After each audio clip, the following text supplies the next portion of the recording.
Starring Entertainment. Magtitingin na lang ba tayo dito, ha? 3.5 minutes na kaming nag-iintay dito. Ano bang gusto nyo? Hindi kami masaya. Hindi ka ba nag-workshop? Uy, lahat ng kwento dapat may closure. Ba't ako walang ending? Ako! May bongga ako. Bonggang dramatic nga ang ending, pero ginawa mo namang inutil forever si Jake.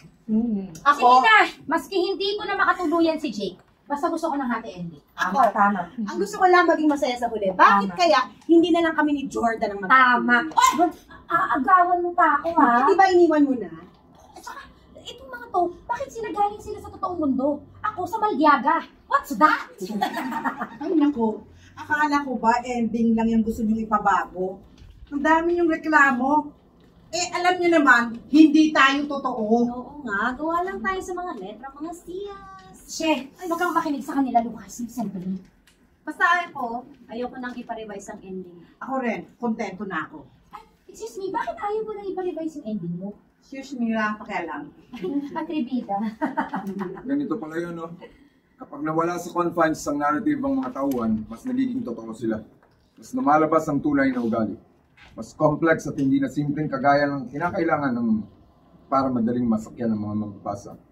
At saka, Lucas, ayaw mo talaga yung pangalang Erika. Parang sinabi mo, umiri ka. Lucas, may no, wala ka bang tambay dyan? Uy, alam niyo ba? Na yung tubig daw na iniinom ng mga tao, merong 1.3 milligram bacteria kada. Sige na nga, okay, wait. Sige nga. Irene, kung talagang magaling ka, every hour, every night, sa buong mundo, Okay. ilang lesbiana kaya ang nagpopompyangan? Hindi kita papatulan dyan, kasi yung pek-pek mo, pakawala. Isa siyang pek-pek na may pakpak. Isa kang 100 certified pokpok. Alam mo, tatlong salita ko lang masasama na siyang buong existence mo eh. Pipi-pipi. Pek-pek, pakpak, pokpok. Ayan, nagpupuksaan na. Parang PBB lang. Pero Lucas, gusto ko ako ang big winner, ha? Uy, isa ka pa. Pa-demure ka, ha? Oh, Disney princess, deng. Ha? Pero yung putak mo, kasing liit ng utong mo. Hala siya, if I know, type mo lang ako. Uy! Ikaw ka naman, sister, spoiled brat ka. Aba, nagkampihan pa kayong dalawa. Ikaw ano tawag sa'yo? Immoral ka. O ikaw, huwag ka ganyan-ganyan. Ikaw ang tawag sa'yo, irrelevant. Ano? Na-inlove ka sa memory, Irene? Lucas, may suggestion ako. Patayin mo na lang kaya si Erika. Yan, yan, pakang pa. Buta. Ikaw, buri ka. Besi, buri ka. Kasi naman frigid, kagaya ni Esther. Ano ka ba? Ikaw adik. Nymphomania. Shibori bamba. Hoy, pek-pek mo nangangagat. Tatlong mo. Let's make way for the brother fucker. Hoy! Ano ba kayo? Deka sandali. Eh, bakit na tayo mga babae nagbabagagulan? Ikaw, Lucas, fake. Oo nga. Hindi ka tunay na right. Teka. Ano na bang mga nasulat mo, ha? Pati yung title, para kay bilang. Huy, madami pang letter sa alphabet, ha? Palibhasa. Kaya mo lang na kami sinulat dahil gusto mo matanggap ka pa rin, Bessie. Ginawa mo kung hindi marunong magmahal. Gaya niya. Ginawa mo kaming sawi dahil sawi ka rin. Oo, tama. Tas ako, pinakalimutan mo ako kay Jordan dahil gusto mo makalimutan si Bessie. Eh, hindi mo magawa. Kaya ayun, dinaan mo sa kwento. 5 love stories, 173 pages, 36,646 words. Kasi nga, writer siya. Naman, guys. At saka pinagsasabong-sabong niya tayo para isa lang ang maging maligaya. Ito kasing si Bessie. Oh? Lahat tuloy tayo dito nagsasuffer. Talagang pati initial ng pangalan namin at ng iba pang mga babaeng characters galing sa initial ng pangalan mo. Pabida. Hindi ako yon.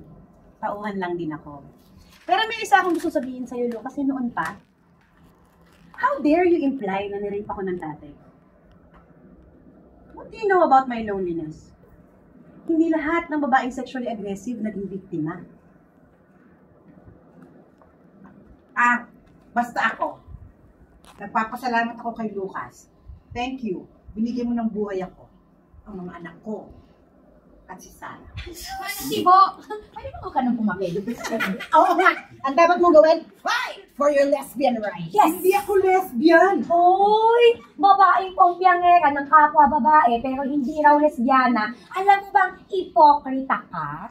Irene, hindi siya hipokrita. Karapatan niya kung anong gusto niyang itawag sa sarili. Sandali. Aminin ko, hindi ko talaga alam kung paano babaguhin ang ending niya. Kasi nga, fake ka. At kasi nga, lalaki ka. Paano mo malalaman ang nararamdaman namin mga babae? Tama. Ang lalaki kasi, dalawa-dalawa yung ulo, pero walang laman yung utak. Ang ginagamit sa pag-iisip ay yung ulo sa baba. Alam ko na! Ano? Babae na lang ang gumawa ng ending natin. Halika! Sinasakto natin. Ayan. Okay na. Game. Ito.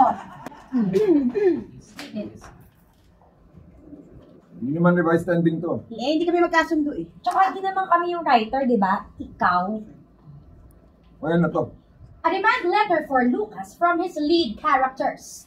Kami, ang mga pangunahing tauhan ng nobela ni Lucas. Ay naririto ngayon upang ipahayag na kami ay merong puso at damdamin din. At may mga karapatan din kami kagaya ng totoong tao. Lucas has been too self-centered in creating us. Nanaig ang lungkot niya kay Bessie. He did not allow us to breathe. He imposed on us his fury of love. Isa lang sa 5. Hindi man lang umabot sa kalagitnaan. At the same time, we feel na hindi lang dapat love story ang kwento namin. People's lives are more complex than that. We feel oppressed and we demand our rights. Pero, kung hindi kaya ni Lucas baguhin ang buong kwento namin, at least, baguhin niya naman ang mga ending namin. Scene. Ay,